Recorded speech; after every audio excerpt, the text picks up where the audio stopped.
예수의 제자 채널입니다. 오늘은 예수님의 부활에 대한 아주 신비롭고 멋진 이야기를 해볼 거예요. 부활이 무엇인지, 그리고 왜 그렇게 중요한지, 예수님은 정말 다시 살아나신 건지 함께 자세히 알아볼까요? 우리의 마음을 설레게 할 이 놀라운 비밀을 파헤쳐봐요. 옛날 아주 먼 옛날에 이 세상에 예수님이라는 아주 특별한 분이 계셨어요. 예수님은 평범한 사람이 아니었죠. 하나님 아버지의 아들로 오셔서 이 땅의 모든 사람들에게 사랑과 희망을 가르쳐 주셨어요. 예수님은 착한 일을 많이 하셨을 뿐만 아니라 아픈 사람들을 만져주시고 고쳐주셨고, 슬퍼하는 사람들의 눈물을 닦아주고 위로해 주셨어요. 심지어 죽었던 사람들을 다시 살리기도 하셨죠. 많은 사람들이 예수님의 가르침에 감동받고 예수님을 정말 사랑하고 따랐어요. 예수님의 말씀 한마디 한마디는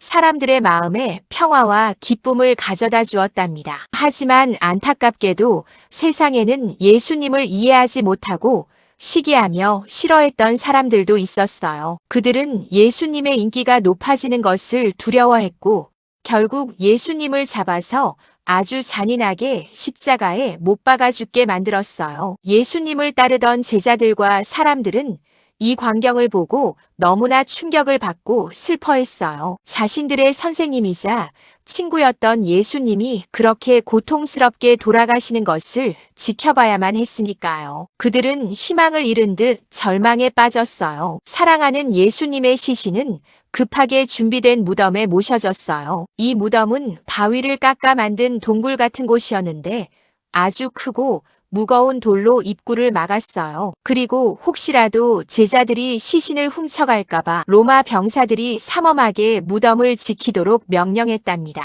이제 예수님의 이야기는 완전히 끝난 것 같았어요. 모든 것이 절망적이고 암울했죠. 하지만 여기서부터 정말 믿기지 않는 놀라운 일이 벌어져요. 예수님이 십자가에 못 박혀 돌아가신 지 딱 사흘째 되는 날, 아직 해가 뜨기도 전인 이른 아침이었어요. 막달라 마리아와 몇몇 여자들이 예수님의 시신에 향유를 발라드리기 위해 무덤을 찾아갔어요. 그런데 맙소사, 무덤 입구를 굳게 막고 있던 그 크고 무거운 돌이 옆으로 대굴대굴 굴러져 옮겨져 있는 거예요. 그리고 무덤 안으로 조심스럽게 들어가 보니 예수님의 시신은 온데간데 없이 사라지고 없었죠. 그들은 너무나 놀라고 당황해서 어쩔 줄 몰랐어요. 그때 갑자기 눈부시게 빛나는 옷을 입은 천사들이 나타나서 여자들에게 이렇게 말했어요. 두려워하지 마세요. 예수님은 여기 계시지 않아요. 예수님은 이미 말씀하신 대로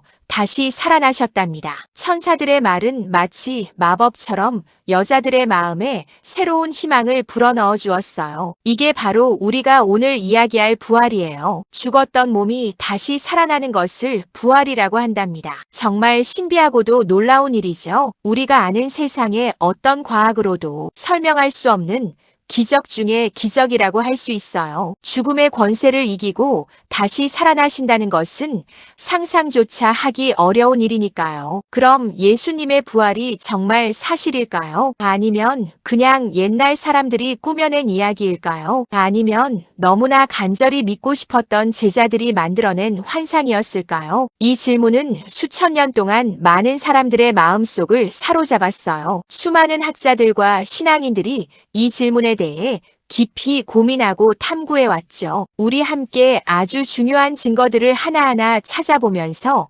예수님의 부활이 왜 사실이라고 믿을 수밖에 없는지, 그 강력한 이유들을 자세히 알아볼까요? 첫 번째 증거, 모든 것을 말해주는 빈 무덤이에요. 예수님의 시신은 정말로 무덤에서 사라졌어요. 만약 예수님이 다시 살아나지 않으셨다면 누군가가 시신을 훔쳐갔어야 했겠죠. 하지만 누가 감히 그럴 수 있었을까요? 무덤은 로마 병사들이 철통같이 지키고 있었고, 입구는 거대한 돌로 막혀 있었어요. 병사들이 잠들었을 때 제자들이 와서 훔쳐갔다는 소문도 있었지만, 무장한 병사들이 잠든 사이에 그 큰 돌을 옮기고 시신을 훔쳐가는 것은 거의 불가능한 일이었을 거예요. 무엇보다도 만약 제자들이 시신을 훔쳐갔다면 그들은 나중에 예수님이 부활했다고 거짓말을 하면서 목숨을 걸고 전도할 수 있었을까요? 아마 그럴 수 없었을 거예요. 자신들이 꾸며낸 거짓말을 위해 목숨을 바치는 사람은 거의 없으니까요. 또 다른 가능성은 예수님을 싫어했던 사람들이 시신을 옮겼을 수도 있다는 생각이죠. 하지만 만약 그들이 시신을 가지고 있었다면 예수님의 제자들이 예수님이 부활하셨다 라고 외치고 다닐 때 그 시신을 대중 앞에 보여주면서 봐라. 예수님은 죽었다. 부활은 거짓이다.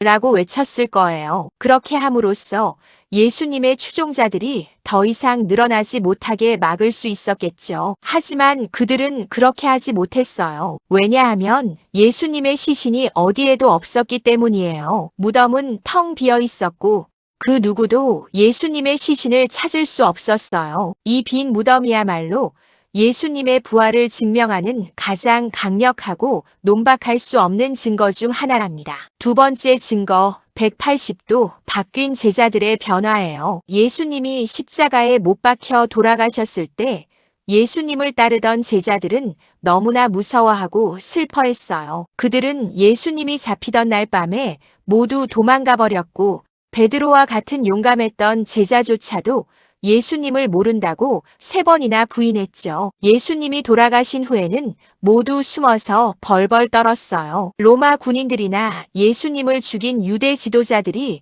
자기들도 잡아갈까봐 두려움에 떨었던 거죠. 그들은 모든 희망을 잃고 예수님이 돌아가신 것으로 모든 것이 끝났다고 생각했을 거예요. 그들의 꿈과 희망이 산산조각 났다고 여겼죠. 하지만 예수님이 부활하신 후에 제자들은 완전히 달라졌어요. 마치 다른 사람이 된 것 같았죠. 더 이상 무서워하지 않고 오히려 아주 용감하게 예수님이 부활하셨다는 소식을 온 세상에 전하기 시작했어요. 로마 당국이나 유대 지도자들이 아무리 협박하고 고통을 주어도 그들은 조금도 굴하지 않았어요. 오히려 더욱 담대하게 외쳤답니다. 우리가 보고 들은 것을 말하지 않을 수 없다. 많은 제자들이 예수님의 부활을 전하다가 위험에 처하고 심지어 죽임을 당하기도 했지만 그래도 그들은 굴하지 않고 용기 있게 외쳤어요. 왜 이렇게 갑자기 변했을까요? 만약 예수님이 부활하지 않았다면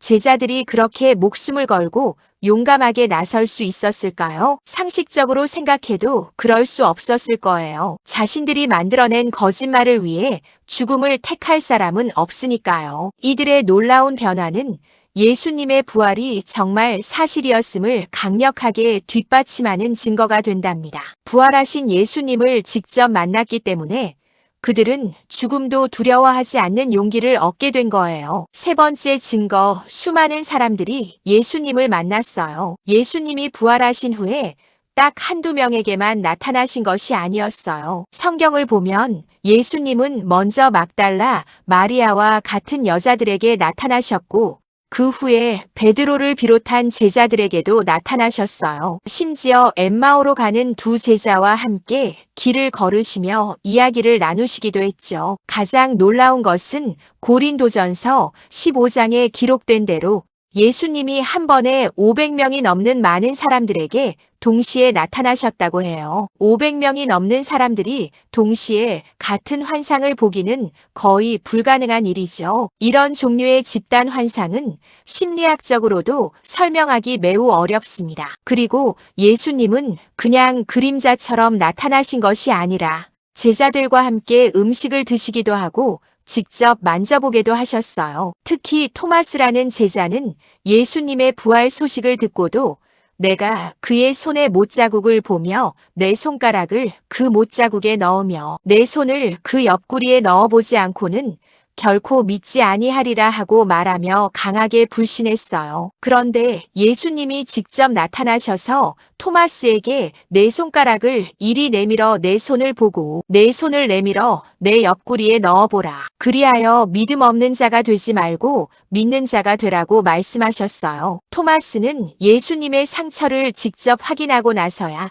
나의 주님이시요 나의 하나님이시니이다 라고 고백했죠. 예수님은 자신이 영혼이나 환상이 아니라 실제로 부활한 몸임을 분명하게 보여주셨던 거예요. 이처럼 많은 사람들에게 다양한 방식으로 나타나셨다는 것은 예수님의 부활이 꾸며낸 이야기가 아니라 실제 일어난 사건임을 보여주는 중요한 증거랍니다. 네 번째 증거, 초대교회의 폭발적인 시작이에요. 예수님의 부활을 믿는 사람들이 모여서 교회가 시작되었어요. 제자들이 오순절에 성령을 받고 예수님의 부활을 힘있게 전하기 시작하자 불과 몇 주 만에 수많은 사람들이 이 소식을 듣고 예수님을 믿게 되었어요. 사도행전을 보면 베드로가 한번 설교할 때마다 3,000명, 5,000명씩 사람들이 회개하고 예수님을 믿었다고 기록되어 있어요. 그들은 예수님의 부활을 믿고 세례를 받았으며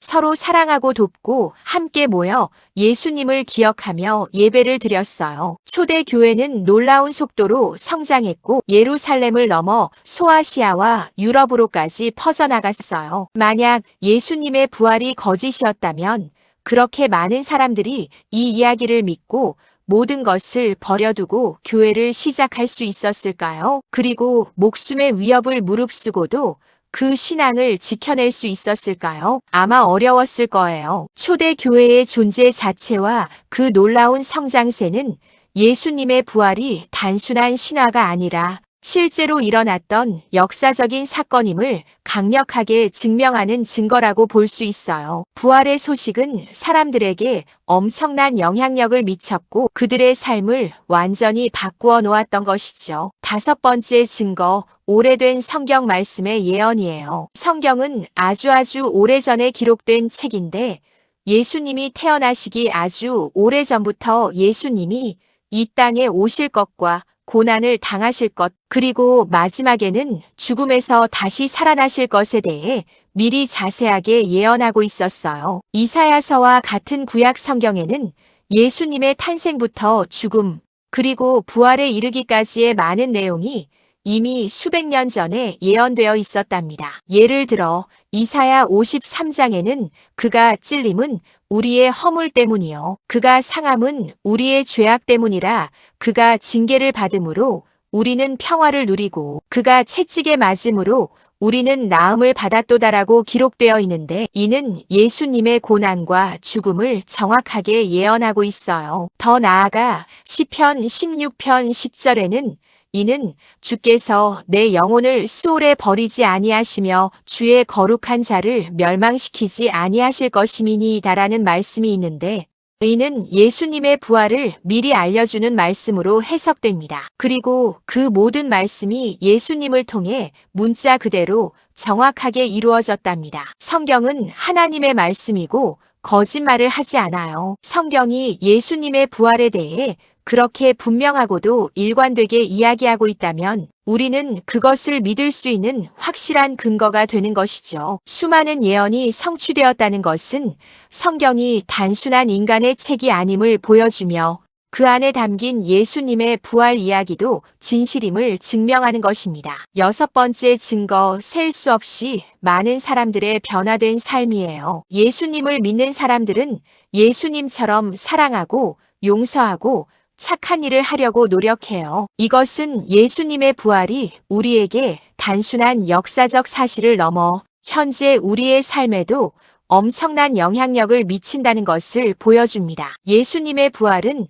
우리에게 소망과 용기를 줘요. 우리가 죄를 지어 죽을 수밖에 없는 존재였지만 예수님이 우리를 대신해 죽으시고 다시 살아나심으로써 우리에게 영원한 생명을 얻을 수 있는 길을 열어주셨거든요. 이 믿음은 우리에게 죽음을 두려워하지 않는 용기를 주고 힘들고 어려울 때도 예수님이 항상 우리와 함께 하신다는 든든한 믿음을 줘요. 그래서 예수님을 믿는 사람들은 삶이 더 기쁘고 감사하고 행복해진다고 고백한답니다. 어둡고 절망적이었던 삶이 예수님을 만나 부활의 소망을 얻음으로써 완전히 새로운 빛으로 가득 차게 되는 것이죠. 이것 또한 예수님의 부활이 그냥 옛날 이야기가 아니라 지금도 살아 움직이며 사람들의 삶을 변화시키는 강력한 진리라는 것을 보여주는 증거가 될 수 있겠죠. 이 세상에는 돈으로도 살 수 없고